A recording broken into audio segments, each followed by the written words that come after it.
Hello everyone, आज मैं आपके साथ शेयर करने जा रही हूँ आम का कुच्चा अचार की रेसिपी। नॉर्मली जो आम का अचार हम बनाते हैं उसके मुताबिक इस अचार का टेस्ट काफ़ी ज़्यादा अलग और टेस्टी होता है और इसे बनाने का प्रोसेस भी काफ़ी अलग है। सबसे अच्छी बात यह है कि आप इस अचार को बना करके तुरंत सर्व कर सकते हो। बहुत ही आसान रेसिपी है, आप एक बार ज़रूर ट्राई करिएगा। आपको और आपकी पूरी फैमिली को बहुत ज़्यादा पसंद आएगा। तो चलिए बिना देर किए आज की इस मज़ेदार सी रेसिपी को शुरू करते हैं। आम का कुच्चा अचार बनाने के लिए मैंने यहाँ पे 4 आम लिए हुए हैं। वज़न में ये 500 ग्राम है। तो मैंने यहाँ पर आम को सबसे पहले धो करके साफ़ कर लिया है। अब हमें सबसे पहले आम को छील लेना है। कुछ इस तरीके से सारे आम को छील लेने के बाद अब हमें इसे कट करना है। तो इसे हमें ज़रा सा अलग तरीके से कट करना है। तो सबसे पहले साइड वाले आम को कट करेंगे और इसके बाद हमें इसे लंबे पीसेस में कट करना है। गुठली को छोड़ करके साइड्स में जितने भी आम हैं उन्हें आप कुछ इस तरीके से कट कर लें। तो कुछ इस तरीके से मैंने यहाँ पर सारे आम को कट कर लिया है। आम को मैंने बहुत ज़्यादा मोटा भी नहीं काटा है और बहुत ज़्यादा पतला भी नहीं काटा है। इसे मैंने मीडियम साइज़ में कट किया हुआ है।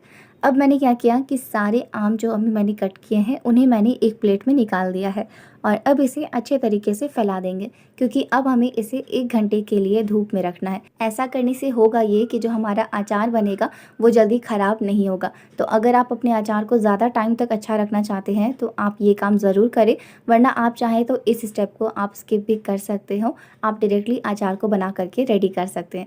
तो हम क्या करते हैं कि इसे धूप में रख देते हैं और तब तक के लिए हम इसके लिए मसाला तैयार करते हैं। अचार का मसाला बनाने के लिए मैंने यहाँ पर एक पैन लिया हुआ है। इसमें 1 चम्मच मेथी के दाने, 2 चम्मच सौंफ, 2 चम्मच जीरा, 2 चम्मच अजवाइन, 1 चम्मच सरसों के दाने और 2 बड़ी इलायची डालेंगे। इन सारे मसालों को हमें अच्छे तरीके से भूनना है लो फ्लेम पर। धीरे धीरे आप देखेंगे कि इन मसालों का रंग भी बदलने लगेगा और इससे काफ़ी अच्छी खुशबू आनी भी शुरू हो जाएगी। ध्यान रखना है कि मसाले को भूनते वक्त आप इसे लगातार चलाते रहें, वरना ये जल भी सकते हैं। तो तकरीबन 2 से 3 मिनट लगे हैं और अब जो हमारा मसाला है वो काफ़ी अच्छे तरीके से भुन चुका है।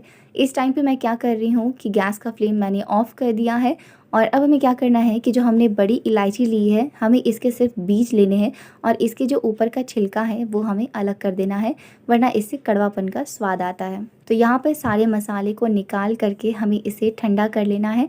इतना ठंडा कर ले कि आप इसे आसानी से ग्राइंड कर सकें। और ठंडा कर लेने के बाद एक ग्राइंडर जार में सारा हमारा भुना हुआ मसाला डाल देंगे और हमें इसे ग्राइंड कर लेना है।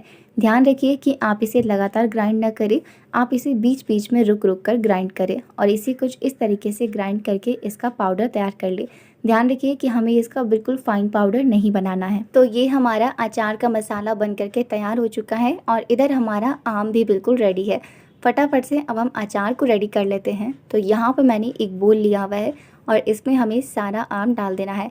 आप इसे किसी बड़े बर्तन में डालें ताकि अचार को मिलाने में आसानी हो। आम डाल देने के बाद हमें इसमें सबसे पहले डालना है अचार वाला मसाला जो अभी हमने रेडी किया। ये आप अपने अनुसार डाल सकते हो, ज़्यादा या कम जैसा आपको पसंद है। इसके अलावा 1 चम्मच हल्दी पाउडर, आधा चम्मच लाल मिर्च पाउडर, 1 चम्मच कश्मीरी लाल मिर्च पाउडर। ये ज़्यादा तीखी नहीं होती, हालांकि ये आप अपने स्वाद अनुसार डाल सकते हैं। इसके अलावा 1 चम्मच अजवाइन मंगरेला, 1 चम्मच सौंफ, काला नमक ऐड करेंगे 1 छोटी चम्मच और इसके अलावा ऐड करेंगे सादा नमक। ये मैंने तकरीबन 3 चम्मच ऐड किया है, आप अपने टेस्ट के अकॉर्डिंग ऐड कर सकते हैं। और लास्ट में हम इसमें डालेंगे सरसों का तेल। ये मैंने तकरीबन 100 ग्राम लिया हुआ है। यहाँ पर मैंने तेल को गर्म करके इस्तेमाल नहीं किया है, हालांकि आप चाहें तो तेल को आप गर्म करके इस्तेमाल कर सकते हैं। फ्रेंड्स, इस अचार की एक ख़ास बात और है कि इस अचार में आपको बहुत ज़्यादा तेल डालने की ज़रूरत भी नहीं पड़ती है। कम तेल में भी ये अचार बन करके तैयार हो जाता है। तो बस सारी चीज़ों को बस अच्छे तरीके से मिला दे और ये हमारा बहुत ही ज़्यादा टेस्टी आम का कुच्चा अचार बन करके तैयार हो चुका है। वैसे जब हम नॉर्मली अचार बनाते हैं तो हमें इसे तकरीबन 10 से 15 दिन के लिए धूप में रखना पड़ता है, तब जाकर वो खाने के लिए रेडी होता है। लेकिन ये अचार बन करके बिल्कुल तैयार हो चुका है। आप इसे बिना धूप में रखे भी सर्व कर सकते हो। हालांकि अगर आप चाहते हैं कि आपका अचार जल्दी ख़राब ना हो तो आप इसे 5 से 6 दिन के लिए धूप में रख दें, इसके बाद आप इसे सर्व करें। ये अचार 1 साल तक बिल्कुल भी ख़राब नहीं होने वाला है अगर आप इसे अच्छे तरीके से रखते हैं। तो बस बन करके बिल्कुल तैयार हो चुका है। आप इसे रोटी, चावल किसी के साथ भी एंजॉय कर सकते हो, बहुत ही ज़्यादा टेस्टी लगता है। अगर आज की ये रेसिपी आपको पसंद आई है तो वीडियो को लाइक ज़रूर करें और चैनल पे नई बार आए हैं तो फ्रेंड्स प्लीज़ चैनल को सब्सक्राइब ज़रूर करें और बेल आइकन को प्रेस करना बिल्कुल ना भूलें। मिलती हूँ आपसे किसी दूसरी वीडियो में किसी दूसरी मज़ेदार रेसिपी के साथ। तब तक के लिए थैंक यू।